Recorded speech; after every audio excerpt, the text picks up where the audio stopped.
YouTube, good evening. I'm here, Dump Trucker 85. Today, I'll be going over this app called CDL Prep. I'm going over the tanker endorsement that I just recently added to my CDL, which was actually really easy. It's just basically learning the different type of tankers and how they work. So let's begin. Practice mode. Okay, I'm trying to keep it steady. Okay, first question. When your cargo tank has baffles, what handling effect do you expect? There'll be less front-to-back surge than there is in tank without baffles. Number 2. If you are driving a tanker and need to stir quickly to avoid a hazard, the answer is you should not apply the brakes while turning. Number 3, which of these is the best way to take a curve? Slow to safe speed before entering, then accelerate slightly through the curve. Yes. Hauling liquids in tankers requires special care for 2 reasons. One reason is the high center of gravity. Empty trucks require greater stopping distance than full ones. An emergency forces you to stop your tanker quickly or crash. You should use a controlled brake or stab braking. Side-to-side surge can cause a rollover. Sorry about that. You should be extremely cautious when driving smooth bore tanks, especially when you are starting and stopping. Smooth bore tanks are tankers without any bulkheads or baffles, I'm sorry. It's hard to keep this thing focused. You are driving a tanker truck and front wheels begin to skid. Which of these is most likely to occur? You will continue in a straight line and keep moving forward no matter how much you steer. You are driving on a clear night. You must dim your headlights from high to low. You should adjust your speed so that you can stop within the distance you can see ahead. You should know the outage needed for liquids you carry because some liquids expand more than others when they get warm. When should the driver of a tanker that has lost its brakes use a truck escape ramp? Always. If an oncoming vehicle drifts into your lane, you should move to the right. By the way, if the answer was incorrect, it will highlight. I think it's green or something. It will highlight if it was incorrect. What is these statements about stopping distance and speed is true? Wet roads can double stopping distance and speed. A traffic emergency requires you to escape to the shoulder or roadside if possible. Slow down to 20 miles per hour before using your brakes. When you load the small tanks or a cargo tank equipped with bulkheads, you should check water distribution. Baffles in liquid cargo tanks do not usually prevent side-to-side surge. What does liquid surge do to the handling of tanker? It can move the truck in the direction the waves move.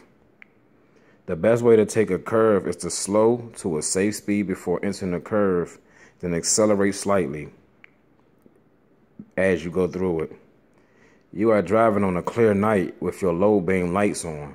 If your headlights let you see about 250 feet ahead of you, you should adjust your speed so that you can top within it says top.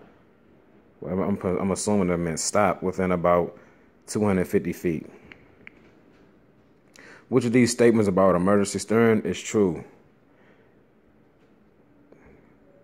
If an oncoming driver drifts into your lane, move to the right may be the best. Hauling liquids in tank requires special care for 2 reasons. One reason is liquid movement. How would you expect a truck with baffled cargo tank to handle on the road? There will be less front to back surge than there is in tank without baffles. Except when you are loaded or unloading cargo, the tank liquid discharge valve should always be closed. Which of these statements about tank vehicles is true? The posted speed for a curve may be too fast for a tank vehicle. When transporting a tanker, you should inspect the cargo within the first 50 miles of the trip. Before loading or unloading the tanker, the first thing you should do is inspect the vehicle. Stay on top of that pre-trip.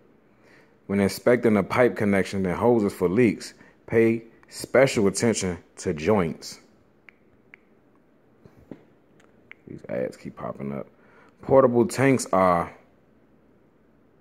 not allowed to carry loads more than can only be loaded when they are attached to the vehicle. Bulk containers, which are permanently attached to the truck.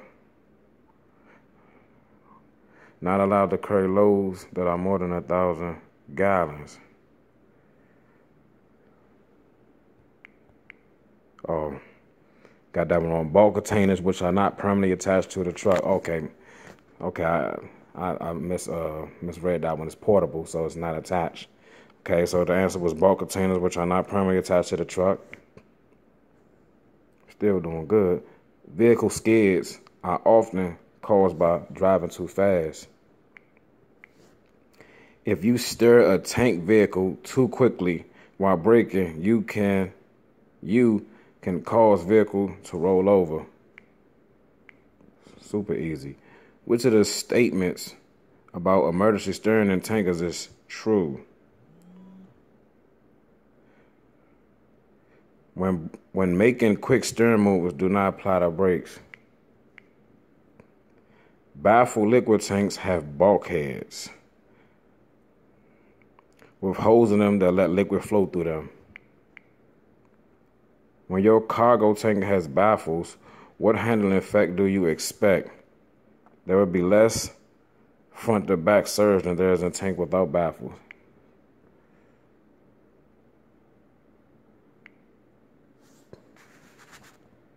Okay. It says 97%. I don't know why they asking me all the questions again. You see, they went back to number 2. The test was actually over. I guess they just continue to do it until you finish. So yeah, that was the practice exam for the tank endorsement. Only one I missed was the one they asked me about the portable tank, which they gave the answer, which I should have been paying attention a little bit more. But basically, the portable tank is not attached to the vehicle, hence the word portable. So that was it, for the practice exam. For the tanker endorsement, like I said, it's easy. Just learning the 3 tankers, the 3 different type of tankers, the baffles, which is bulkheads that separate the liquids, but they also have holes in them to let the fluid flow through smoothly and prevents front to back surging, but not side to side. Bulkheads are individual barriers that separate the fluid, but they don't have holes in it, so you got to make sure the weight distribution is even, and it do not prevent side to side surge.